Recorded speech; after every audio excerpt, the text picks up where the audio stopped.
Gipahigayon ang ika-4 nga executive meeting sa local school board sa Misamis Oriental adlaw nga Huwebes, Mayo 19, 2022 sa Kusina Higala, Capistrano Street, Cagayan de Oro City nga kini gitambungan sa mga nagadaiyang bisita gikan sa sektor sa edukasyon. Anaa sa maong tigom ang presensya mismo ni Governor Bambi Mano, Committee on Education Board Member Gerardo Boboy Sabal III, Schools Division Superintendent Misamis Oriental Dr. Jonathan De La Peña, LSB Secretary Mr. Jerome Mundo, PTA Federation President of Miss Or Mr. Eric Mabelin, Miss Or Public School Teachers Association President Miss Maria Ascension Raffles, Provincial Treasurer Mr. Ronald Villon, Provincial Budget Officer Mr. Clint Kenneth Yanez, o Provincial Accountant Mr. Philip Louis Dagkong.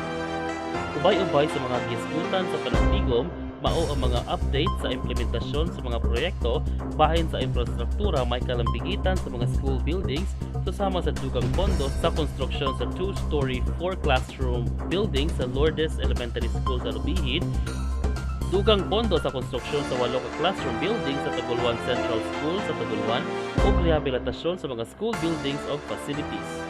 Aduna sa mga eskwelahan sa probinsya nga adunay mga request nga giaprobahan sa komite susama sa pagpalit og usa ka set sa computer gikan sa Kimamaon CTC sa Hasaan, rehabilitasyon sa pathway sa Mantikaw Central School sa Mantikaw, lakip na ang request sa Initaw National Comprehensive High School alang sa pag-improve sa school guardhouse, repair or repainting of ceiling, construction of INCHS Park o graveling sa school pathway.